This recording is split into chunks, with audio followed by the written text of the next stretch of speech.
Speaking out over the Israel-Hamas conflict as well. The Joe Rogan experience. Here's this crazy, man.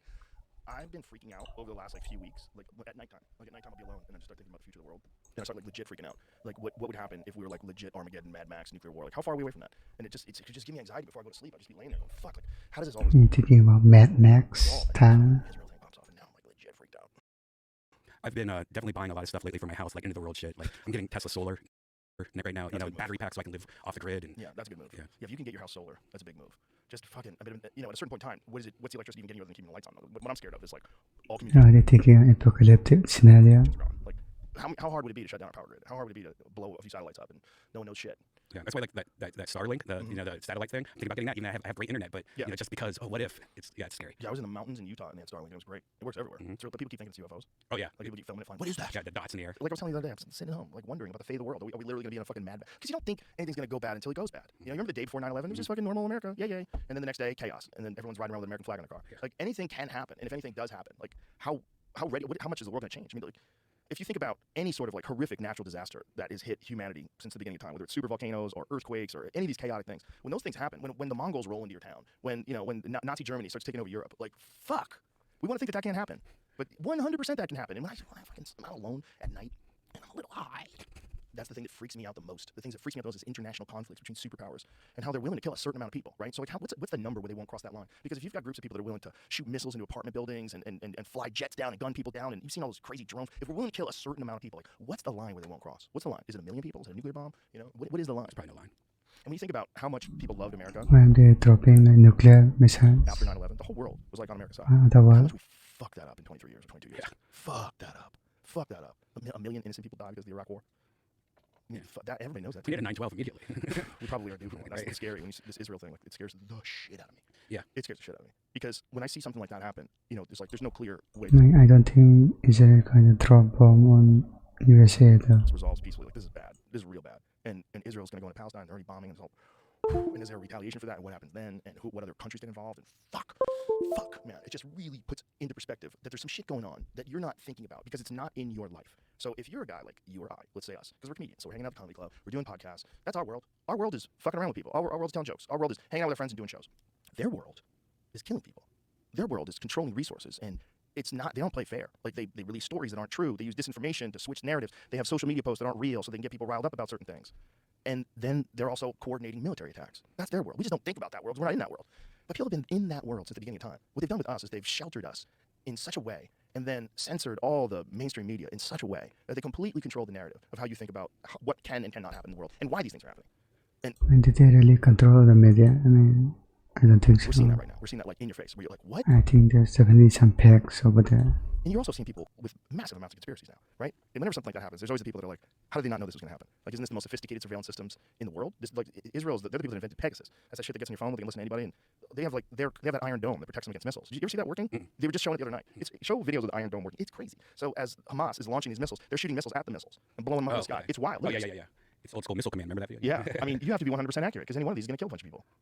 But just imagine living in Israel and you go outside and you're seeing missiles getting hit by bombs. Look at this. It's insane. Look at this. They're just jacking them in the sky. But if they miss Extra fireworks. one, that's a wrap. How much do each one of these missiles that they're shooting at these other missiles cost? Right. That's what I was thinking. $1 million. And how are they getting all the money to shoot those missiles at Israel? All of it is crazy. Yeah.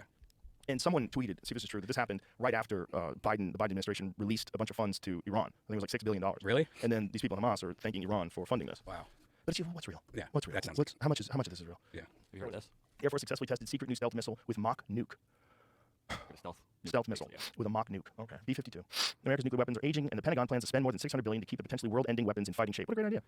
At the end of this article, I saw it said that they were being controlled by floppy disks up until 2019. Well, those are accurate. That's It is top, right. top of the food chain. They're updating tech, but Okay, floppy disks in 2019. But some of the old tech is still solid. The LRSO and mock nuke were fired from a B-52, a sturdy and reliable bomber first manufactured in the 50s. The missiles are, in fact, designed to work with this decades-old bomber. but a mock stealth nuke is crazy. Yeah. That's crazy. All of it's crazy. The fact that that's on the table, all of it's crazy. And also the fact that we haven't nuked anybody since 1945. Nobody's nuked anybody. That's good. It's promising. Right. It's promising. We got to celebrate 100 years.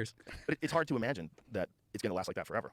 It seems like someone's going to get crazy. Yeah, And that's the question. It's if you're willing to kill, That's your question. each missile is $40,000 to $50,000 according to a researcher at Israel's Institute for National Security Studies. That's, Wow. Wow. $20 million. So the question And there's a lot of money, huh? is where's this Spend. weapons coming from? And then there was also questions of whether or not weapons that we left in Afghanistan were being used. That is crazy. Trump was hilarious doing this conversation about that, where he's telling them like, why don't we get the weapons out of there? Why don't we fill them up with gas and drive them over to Pakistan? And he said, find the video. Is it Millie? Because he's hilarious. Trump literally acts like a comedian. He is. the I first mean, time it kind of has been. first Okay then. Oh, okay. The Biden administration informed Congress on Monday that it has taken concrete steps to carry out a prisoner exchange with Iran, issuing a waiver that will give Tehran access to $6 billion in Iranian oil revenue that had been blocked by U.S. sanctions, according to a State Department document sent to Congress. And that was a month ago. That was a month ago. Yeah, on September 11th. And then Ali Story's last day today. Yeah.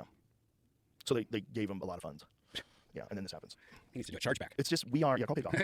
Tell me you got defrauded.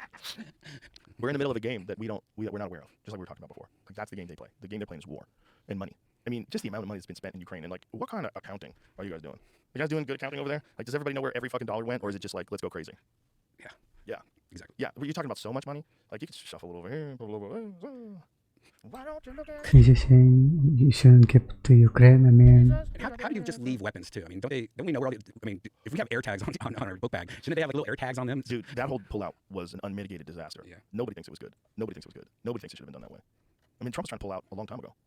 And they were trying to figure out like how many troops you have to leave in order to maintain the base and get everybody out safe. It is I mean, Biden did it. I mean, tricky because we know you're pulling Yes, out. The fact they because- left tanks and helicopters and shit, like, shut the fuck up. Yeah, that's ridiculous. It's almost like if you want to go full tinfoil hat, if you want to ensure there's going to be more conflict, you leave weapons with the enemy. Awesome weapons. If you want to ensure there's going to be more military action, these what's alternative then? I mean, guys are pissed. You were occupying the country for 20 years. You left behind how many $1 billion worth of tanks and shit? Of course they're going to use it. And so you tell the military guys, like, we're pulling out.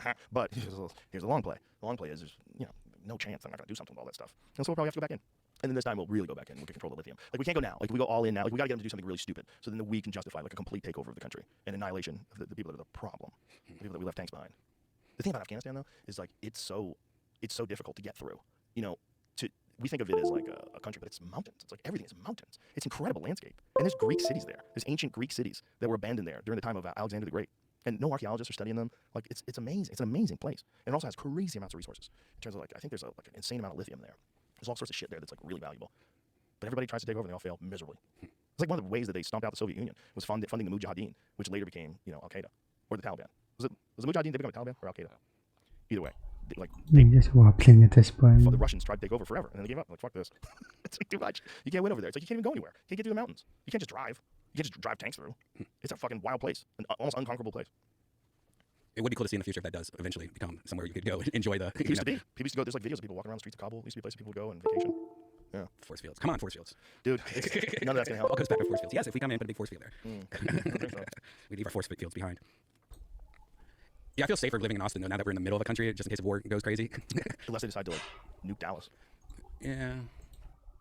Guess I would ending there. Yeah, I think they talk much about the Israel stuff, prospect, Afghanistan and all. Guess I would ending there. I'll see you next video.